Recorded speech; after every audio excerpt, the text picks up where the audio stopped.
Damos gracias a nuestro Dios por este tiempo, hermanos. Vamos a tener este tiempo de oración pastoral y poner en las manos del Señor nuestra vida, el tiempo, el trabajo, la familia, y agradecer a Dios porque Él ha sido bueno con nosotros. Yo creo que estamos convencidos de eso, hermanos, de que el Señor ha sido bueno con todos nosotros. Vamos a darle gracias a Dios. Padre, te damos muchas gracias en este tiempo por la oportunidad que nos das de estar aquí. Es un hermoso privilegio, Señor, estar en tus atrios, venir y adorar tu santo nombre. Gracias por la vida de mis hermanos quienes se han dado cita en este lugar, pero también te agradecemos por la vida de mis hermanos que siguen esta transmisión desde sus hogares. Oramos por ellos, Señor. Si hubiese alguno de mis hermanos que esté delicado de salud, lo ponemos en tus manos e imploramos, Señor, que tu mano poderosa sea con ellos. Padre, bendito es tu nombre, santo, santo, santo. En el nombre de Jesús te alabamos y glorificamos, poniendo en tus manos la vida de todos los que estamos aquí, de todas las familias, Señor, quienes componemos tu iglesia amada, Emmanuel. En el nombre de Cristo Jesús. Amén. Vamos a leer la palabra del Señor, hermanos. El texto lo encontramos ahí en Hechos capítulo 13, versículos del 1 al 12. Vamos a leer la palabra del Señor. Les invito a ponerse de pie, hermanos, para poder leer la palabra del Señor. Hechos 13, del 1 al 12. Vamos a leer la palabra, dice así: Había entonces en la iglesia que estaba en Antioquía profetas y maestros: Bernabé, Simón el que se llamaba Níger, Lucio de Cirene, Manaén el que se había creado junto con Herodes el tetrarca, y Saulo. Ministrando estos al Señor y ayunando, dijo el Espíritu Santo: Apartadme a Bernabé y a Saulo para la obra a que los he llamado. Entonces, habiendo ayunado y orado, les impusieron las manos y lo despidieron. Ellos entonces, enviados por el Espíritu Santo, descendieron a Seleucia y de allí navegaron a Chipre, y llegados a Salamina, anunciaban la palabra de Dios en las sinagogas de los judíos. Tenían también a Juan de ayudante, y habiendo atravesado toda la isla hasta Pafos, hallaron a cierto mago, falso profeta, judío, llamado Bar-Jesús, que estaba con el procónsul Sergio Paulo, varón prudente. Este, llamando a Bernabé y a Saulo, deseaba oír la palabra de Dios, pero les resistía Elimas, el mago, pues así se traduce su nombre. Procurando apartar de la fe al procónsul, entonces Saulo, que también es Pablo, lleno del Espíritu Santo, fijando en él los ojos, dijo: Oh, lleno de todo engaño y de toda maldad, hijo del diablo, enemigo de toda justicia, ¿no cesarás de trastornar los caminos rectos del Señor? Ahora pues, he aquí la mano del Señor está contra ti, y serás ciego, y no verás el sol por algún tiempo. E inmediatamente cayeron sobre él oscuridad y tinieblas, y andando alrededor buscaban quien lo condujese de la mano. Entonces el procónsul, viendo lo que había sucedido, creyó maravilladamente de la doctrina del Señor. Vamos a orar, hermanos. Padre, disponemos nuestro corazón para escuchar tu palabra en esta hora. Pedimos que tu Santo Espíritu nos guíe, de manera que podamos entender el Evangelio predicado en este momento, Señor. En el nombre de Jesús oramos. Amén. Pueden sentarse, hermanos. Todos formamos parte de una familia, y los que estamos aquí, pues somos familia, y como tal sabemos y conocemos cómo funciona una familia. Y en una familia, hermanos, pues hay problemas, hay necesidades, pero también hay un buen ambiente. Nos gozamos y disfrutamos de estar en familia. Y siempre en la familia hay de los que son muy sociales, otros muy callados, otros temperamentales, en fin, así es una familia y nos amamos. Yo les pregunto, ¿usted ama a su familia? Creo que todos vamos a decir que sí, ¿verdad? Amamos a nuestra familia. Pero también debo preguntar, ¿ha tenido problema en su familia? Y sin duda también habremos de responder afirmativamente, ¿verdad? Porque en una familia es así, se vive de todo. Porque hasta ahora no he sabido de una familia que no tenga problemas. Enfrentamos problemas en el hogar. Y cuando nosotros hablamos de la familia, también es importante encontrar lo que la Escritura nos enseña al respecto cuando hablamos de la familia. Y algo hermoso es que la iglesia también es llamada o conocida como familia. Somos familia. Y cada día nuestra familia se extiende más y más. Hermanos, la pregunta, ¿por qué nosotros somos llamados familia? ¿Por qué se nos llama la familia de Cristo, la familia de Dios? ¿Y por qué la iglesia es llamada familia? Y hay una respuesta lógica, hermanos. Primero, porque quienes integramos la iglesia de Cristo somos familia. Venimos de diferentes contextos, pero al final nos unimos en este lugar, el cual hemos llamado la familia del Señor. Todas las familias son diferentes, todos somos diferentes. Sin embargo, hay algo en la que todos coincidimos, que todos los que integramos las familias somos pecadores. Esa es una realidad. Ahí coincidimos todos. ¿O hay alguien aquí que no es pecador? ¿Verdad que no? Hemos pecado, ofendemos a nuestro Dios todo el tiempo. Sin embargo, hermanos, a pesar de nuestra condición y de nuestra realidad, el Señor nos llama. Hemos sido llamados a formar parte de esa gran familia que es la iglesia, conocida también como la iglesia visible. Somos la iglesia de Cristo y por lo tanto somos familia. Somos familia. Y como en todas las familias, siempre buscamos la forma de apoyarnos, ¿verdad, hermanos? Buscamos la forma de ayudarnos mutuamente, porque somos familia, hermanos. Es decir, buscamos las condiciones para crecer. En el hogar así lo hacemos.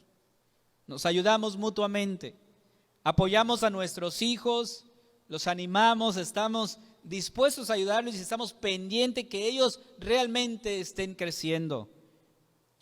Yo he visto a muchos abuelos consentir a sus nietos. ¿Habrá abuelos que no consientan a sus nietos?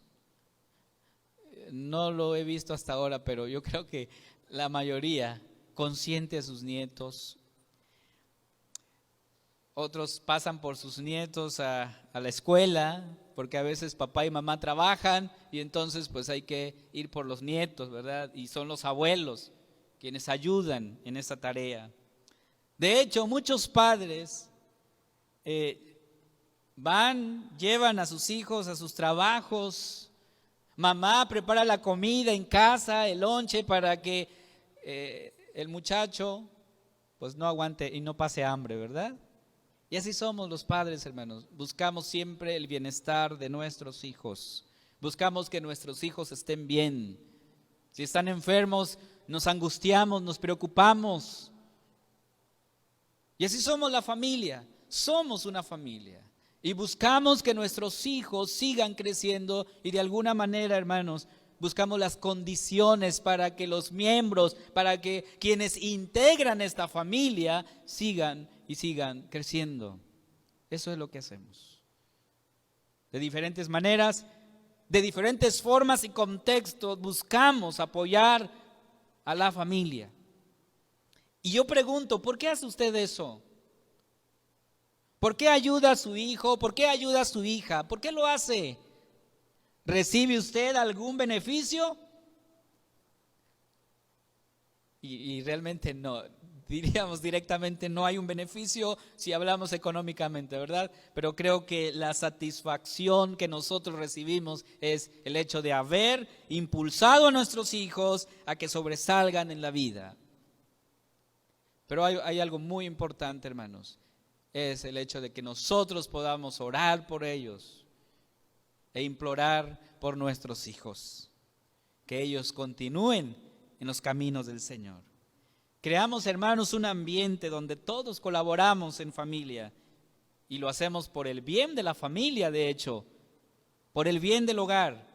Y cuando eso sucede, amados hermanos, los miembros de la familia van creciendo. ¿Crecen? ¿En qué áreas, en qué aspecto crecemos, hermanos? Crecemos en el amor, en la paciencia, en el perdón, en el compañerismo. Crecemos en todas esas áreas de nuestra vida. Por eso nuestro texto, el cual estamos estudiando el día de hoy, el versículo 1 dice: había entonces en la iglesia. Escuche lo que dice la palabra. Dice: había entonces en la iglesia que estaba en Antioquía profetas y maestros.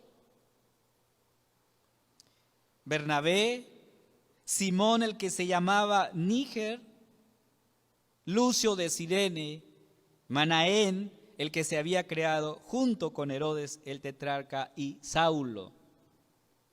Pero me llama la atención porque el texto nos dice: había entonces en la iglesia.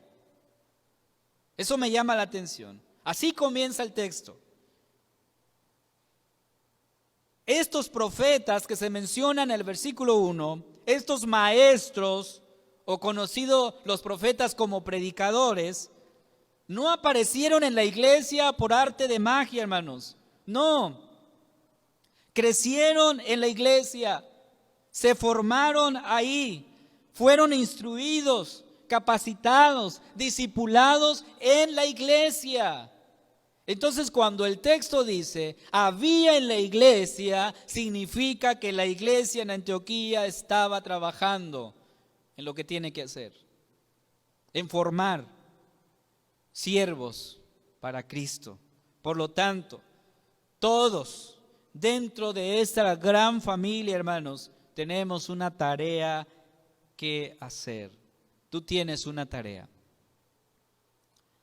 Tenemos un llamado, hermanos, a crear las condiciones, a preparar el terreno para que cada día más discípulos estén aprendiendo y que estos discípulos lleguen a ser maestros.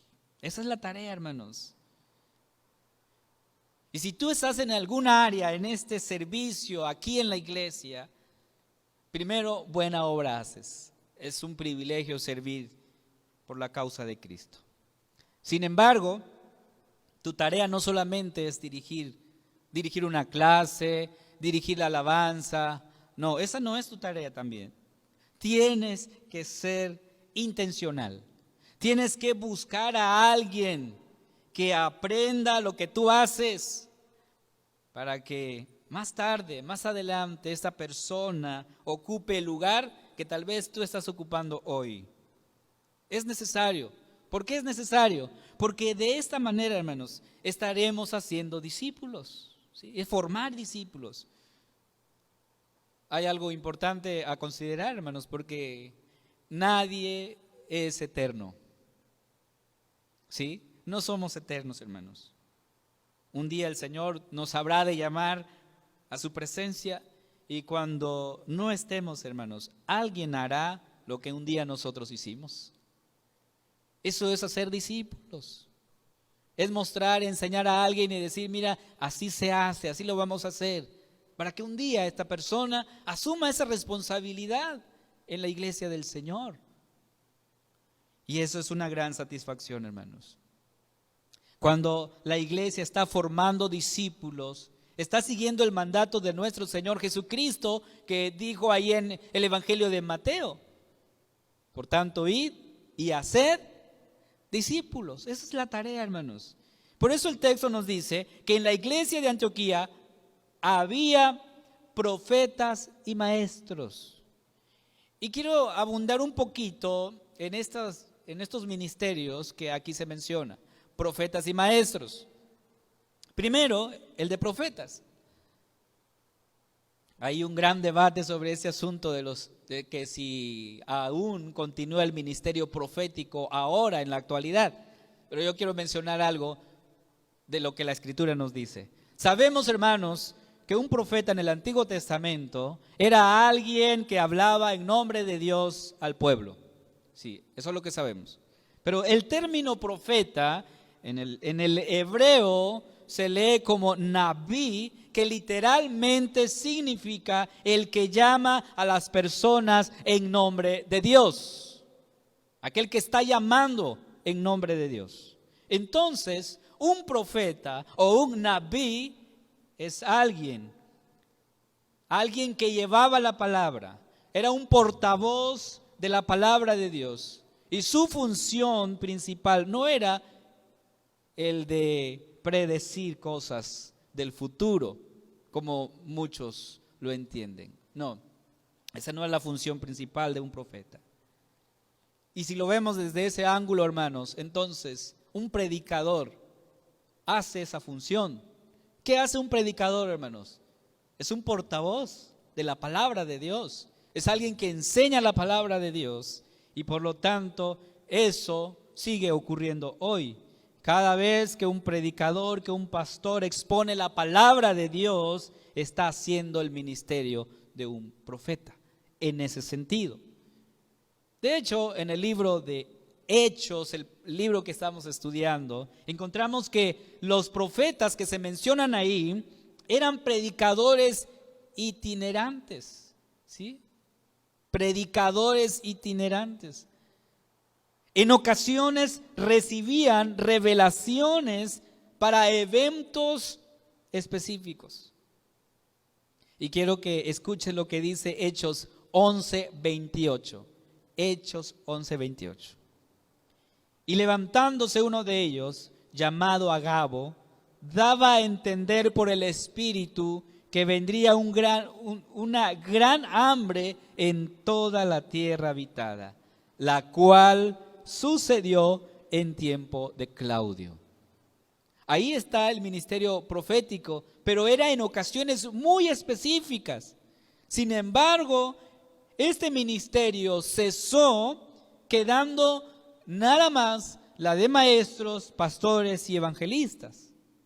Hoy nosotros, hermanos, tenemos la palabra revelada, completa en nuestras manos. Aquí está la palabra del Señor. El evangelio revelado en nuestras vidas. Aquí lo tenemos. Por eso el apóstol Pedro, en su segunda carta, capítulo 1, 19 al 21, él dice lo siguiente: tenemos también la palabra profética más segura, a la cual hacéis bien en estar atentos como a una antorcha que alumbra en lugar oscuro, hasta que el día esclarezca y el lucero de la mañana salga en vuestros corazones. Entendiendo primero esto, que ninguna profecía de la Escritura es de interpretación privada, porque nunca la profecía fue traída por voluntad humana, sino que los santos hombres de Dios hablaron. ¿En qué tiempo está ese verbo? Pasado. Hablaron siendo inspirados por el Espíritu Santo. Y aquí el texto nos invita diciendo que nosotros veamos, aquí tenemos, el texto dice, también tenemos la palabra profética más segura. Esta es la palabra profética, hermanos. Aquí está, aquí la tenemos. Entonces el texto nos enseña que ahora el título de profeta de alguna manera se traduce como predicador. Alguien que hace esa función, alguien que es el portavoz de la palabra de Dios. Bien, pero también dice que en Antioquía habían maestros. Bueno, eso es un término más familiar para nosotros, ¿verdad? Maestros. En el griego, maestros se lee como didáscalos. Y usted dirá, bueno, ¿por qué nos dice estas palabras? Bueno, es importante conocer la raíz de estas palabras para de ahí tomar el significado. Esta palabra significa instructor, líder o guía. Un maestro, un didáscalo es aquel que instruye, aquel que guía, aquel que enseña. El concepto bíblico es alguien que muestra a partir de la palabra que Jesús es el Mesías prometido. Esa es la tarea de un maestro, mostrar al alumno que Jesús es el Mesías prometido. Esa es la función del maestro, mostrar el camino, decir, es por aquí. Y esto había en la iglesia de Antioquía, hermanos. Había profetas o predicadores y maestros. Hermanos, estos ministerios de la predicación, tanto del predicador como de maestros, son ministerios que Dios ha dado. ¿Para qué? ¿Para qué ha dado Dios estos ministerios? El de la predicación, el de la enseñanza. ¿Para qué los ha dado? Y encontramos en la palabra de Dios que es para que la iglesia de Cristo sea edificada. ¿Sí? Dice Efesios 4, 11 y 12. Y él mismo constituyó a unos apóstoles, a otros profetas, a otros evangelistas, a otros pastores y maestros, a fin de perfeccionar a los santos para la obra del ministerio, para la edificación del cuerpo de Cristo. ¿Para qué los constituyó? Para edificar el cuerpo de Cristo. Para eso fue. Y tal vez usted se quedó con una duda porque el texto dice, ay, y también ahí menciona profetas. Ok, a lo largo de la historia de la iglesia, hermanos, hablando desde el Antiguo Testamento, el Señor ha levantado estos ministerios para que la iglesia de Cristo sea edificada. De hecho, este texto, este pasaje bíblico, nos habla cómo el Señor ha edificado a su iglesia a lo largo de la historia. Porque la iglesia, hermanos, no nació en el Nuevo Testamento. No. La iglesia está desde el Antiguo Testamento, aunque lo vemos visiblemente ya estructurada en el Nuevo Testamento. Y entonces este pasaje nos está mostrando cómo el Señor ha edificado a su iglesia a lo largo de la historia. ¿Cómo lo ha hecho? A través de los ministerios proféticos, de la enseñanza, de la predicación, del pastoreo. La iglesia del Señor se sigue edificando, hermanos. Por lo tanto, no solo debemos orar para que de nuestra iglesia, Emmanuel, el Señor levante predicadores y maestros. No solamente debemos hacer eso, orar por ellos, sino también orar para que como iglesia creemos las condiciones, preparemos el terreno y de aquí se sigan formando más siervos del Señor. ¿Sí? Eso es lo que tenemos que hacer, hermanos. Por eso yo les pregunto a ustedes, a los que nos ven a través de la red social, ¿de qué manera usted está colaborando en la iglesia del Señor? ¿De qué manera lo está haciendo? ¿De qué forma su familia está involucrada en la obra del Señor, en el trabajo, aquí en este lugar? ¿Cómo lo estamos haciendo, hermanos? Somos familia. Y ahí hay una gran verdad. Hay una realidad, hermanos. ¿Qué pasa en la familia cuando en el hogar dice vamos a hacer esto? ¿Todos se suman al proyecto de apoyar algo? ¿Todos los hijos? No siempre, ¿verdad? Algunos dicen, es que yo no sé cómo hacerlo, no puedo, y en fin, no nos organizamos bien en la casa, en la familia, en el hogar. Literalmente también suele pasar en la iglesia. Por eso la pregunta, ¿de qué manera tú estás involucrado en la iglesia de Cristo? Somos la iglesia del Señor. Tú eres parte de esta iglesia. Y como tal debemos crear las condiciones para que cada miembro, cada integrante de esta gran familia siga creciendo, siga creciendo. Ese es el objetivo, hermanos. Pero número 2, no solamente vamos a crear las condiciones, también veamos la actitud de los miembros de la familia. Nosotros debemos ser proactivos. También debemos ser proactivos para crecer, hermanos. Tú debes ser proactivo. Hemos hablado de esta tarea de la iglesia, lo que la iglesia está haciendo como familia. Ahora, nos toca mencionar acerca de la actitud de los miembros. Leemos en el texto que nos dice que en la iglesia de Antioquía habían personas de alguna manera proactivas, aunque literalmente esta palabra no está ahí, ¿verdad? Pero, ¿qué dice el versículo 2?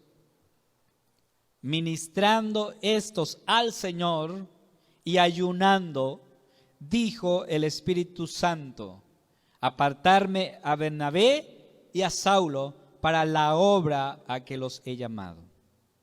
Pregunto, ¿qué estaban haciendo Bernabé y Saulo en la iglesia de Antioquía? ¿Qué estaban haciendo ellos? Estaban, dice, ministrando y ayunando. Eso es lo que estaban haciendo ellos, ministrando y ayunando. Vayamos con la primera palabra, ministrar. ¿Qué significa esta palabra ministrar?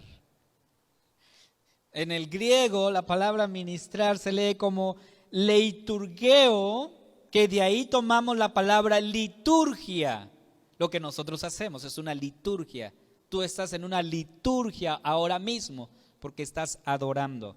Ellos estaban adorando en el culto público. Es lo que hacemos hoy. Creo que es algo, hermanos, que todos deberíamos de hacer. Participar en el culto público. Hacemos liturgia aquí. Ahora con las redes sociales, hermanos, tú tienes la oportunidad de buscar muchas opciones para alabar a Dios. Tenemos la oportunidad de hacerlo. Pero hay una cosa importante, hermanos. Tú has sido llamado para servir en tu iglesia local. Para eso el Señor te llamó. Para que sirvas en la iglesia local. Es un principio fundamental, hermanos. De hecho, creo que no se ve bien que alguien ayude a personas que no son de su familia y por último ayudar a su propia familia. ¿Se ve bien eso? Que yo, ¿verdad? Como esposo, mi hogar, bueno, esté afanado en ayudar a todos, pero descuidar mi familia, eso no se ve bien. Ahora, vean algo muy importante, hermanos.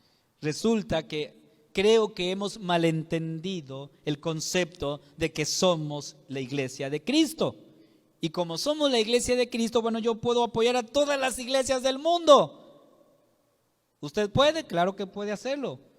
Pero, hermanos, somos parte de la iglesia de Cristo, ¿sí?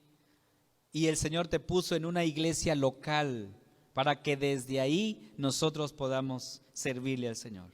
Imagínense que yo como pastor diga, bueno, como soy pastor de la iglesia de Cristo, entonces yo puedo pastorear a todas las iglesias del mundo, porque soy pastor de la iglesia de Cristo. Bueno, para empezar no voy a terminar, hermanos, no voy a acabar, imagínense, son tantas iglesias solamente aquí en el país. ¿Cómo podría pastorear a todas las iglesias del mundo? Por eso el Señor nos ha puesto en una iglesia local para que desde ahí yo pueda servir al Señor. ¿Ok? Muy bien. ¿Qué más estaban haciendo Bernabé y Saulo, hermanos? ¿Qué más hacían? Dice que ayunaban. No solo estaban sirviendo, no solo estaban adorando al Señor, haciendo liturgia, sino también ayunando. El día de hoy, hermanos, fuimos convocados para ayunar. ¿Ok? Literalmente, esta palabra ayunar significa sin ingerir alimentos. Eso es ayuno, sin ingerir alimentos. Pero ¿qué expresa el ayuno, hermanos? ¿Por qué hay que ayunar o por qué debemos ayunar? ¿Hay que hacerlo o no hay que hacerlo? Hay dudas ahí. Es que ya no estamos en el tiempo de la ley. Antes se ayunaba, ahora estamos bajo la gracia y podemos hacer. No, ya no se puede hacer. ¿Qué dice la palabra de Dios? Tenemos que ir a la palabra. El ayuno expresa, en primer lugar, sumisión a Dios, sujeción a Dios. Segundo de Samuel 12:16 nos dice: entonces David rogó a Dios por el niño, y ayunó David, y entró y pasó la noche acostado en tierra. Conocemos la historia por qué David estaba ayunando. David había pecado ante el Señor, y como consecuencia estaba en una situación muy difícil de su vida. Y él rogó a Dios: Señor, salva al niño. Y por eso él se humilló ante el Señor, implorando su misericordia. Pero usted conoce la historia. Pero aquí vemos una actitud de sumisión. Y el ayuno no fue establecido ni por Moisés, ni por... No. El Señor lo estableció. En el día de la expiación. Dice Levíticos 16:29. Y esto tendréis por estatuto perpetuo. En el mes séptimo, a los días del mes, afligiréis vuestra alma y ninguna obraréis, ni el natural ni el extranjero que mora entre vosotros. La palabra afligir aquí en el texto es ayunar. Afligiréis vuestro cuerpo. Lo que está diciendo el texto es ayunaréis. Pero si damos un salto al Nuevo Testamento, Jesús inició su ministerio con un ayuno de ¿cuántos días, hermanos? 40 días. Ya la verdad no sé si aguantaría 40 días de ayuno, hermanos. El Señor lo hizo. Pero algo muy importante, hermanos, Jesús no prohibió a que se ayunara. Él no dijo: ¿saben qué? Queda prohibido el ayuno, nadie lo tiene que hacer. No. Y en la Escritura tú vas a encontrar cómo el ayuno se va a asociar con la oración. Por eso Hechos 14:23 nos dice: y constituyeron ancianos en cada iglesia, y habiendo orado con ayunos, los encomendaron al Señor en quien habían creído. Este texto, hermanos, nos habla de la práctica de la iglesia primitiva. ¿Qué es lo que ellos hacían? Estamos hablando después de que Jesús ha ascendido al cielo. ¿Cuál es la práctica de la iglesia, hermanos? Dice ahí el versículo 14, capítulo 14, versículo 23, dice: y constituyeron ancianos en cada iglesia, y habiendo orado con ayunos. Esa es la práctica de la iglesia. Y si tú lees el libro de los Hechos, vas a encontrar que la iglesia está orando, pero también está ayunando. Por lo tanto, hermanos, en el versículo 3, el pasaje concluye mostrándonos el diario vivir de la iglesia de Cristo. Dice el versículo 3: Entonces, habiendo ayunado y orado, les impusieron las manos y los despidieron. Qué hermoso, ¿verdad? Lo que la iglesia está haciendo. ¿Qué está haciendo la iglesia del Señor, hermanos? Vemos que crean condiciones para que sus miembros crezcan, pero también buscan que sus miembros sean proactivos. El hecho de que Bernabé y Saulo fueran llamados por el Espíritu Santo, ellos estaban haciendo algo en la iglesia de Cristo, en la iglesia de Antioquía. Por lo tanto, hermanos, somos la iglesia de Cristo, somos familia, ¿sí? No todos tienen la misma tarea en la familia de Cristo, no todos tienen el mismo don. Sin embargo, todas estas tareas y todos estos dones son dados para proporcionar una salud orgánica a todo el cuerpo, que obviamente está bajo su cabeza, quien es el Señor Jesucristo. Y algo importante, hermanos, cada vez que Dios salva a un individuo, lo pone en un grupo, establece una corporación, así como una corporación de Israel en el Antiguo Testamento. Hay un corpus, hay un cuerpo que encontramos en el Nuevo Testamento, constituida por el Señor. Sin embargo, siendo realistas, hay mucho desencanto con la iglesia institucional. Se ha dicho que la iglesia está llena de corrupción, de hipocresía, que ha perdido su respeto entre el pueblo. ¿Qué tantas cosas se hablan de la iglesia, hermanos? Muchas. Yo diría, bienvenido a este lugar, donde todos somos pecadores, esa es la realidad, donde todos buscamos ser curados y sanados. Sí, ser apoyados. Aunque en el proceso tal vez no lo logremos hacerlo del todo, pero nuestra intención es esa, ayudarnos unos a otros, hermanos. Pero tenemos la fe, tenemos la seguridad, hermanos, que el que comenzó la buena obra en nosotros, la perfeccionará hasta el día de Jesucristo. ¿Usted lo cree? Yo lo creo. Creo que la iglesia Emmanuel no es perfecta, o sí lo es. No somos perfectos, hermanos. Tenemos muchos errores, muchas fallas, pero tenemos la seguridad que el Señor está obrando en la iglesia y que Él está sanando su iglesia y que Él está levantando su iglesia, porque es la iglesia de Cristo, no es mi iglesia, es la iglesia del Señor. Por eso Hebreos 10:25 nos dice y nos recuerda lo siguiente: no dejando de congregarnos como algunos tienen por costumbre, sino exhortándonos, y tanto más cuando veis que aquel día se acerca. Hermanos, la venida del Señor está cerca.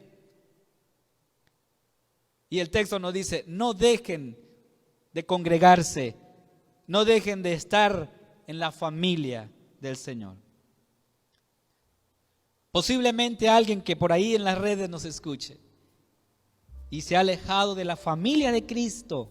Es posible, tal vez por problemas, por indiferencias, por malentendidos, te has alejado de la familia de Cristo. Hoy te invito a que vuelvas, a que regreses.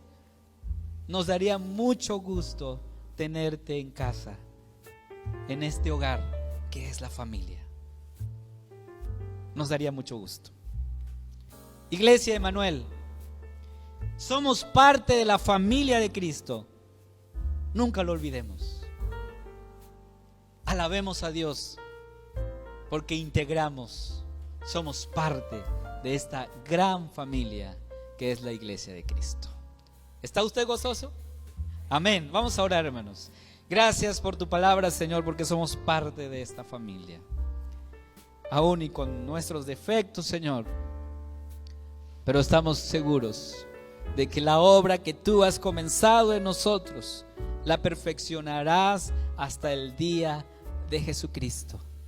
Gracias, Padre, por obrar en nuestras vidas.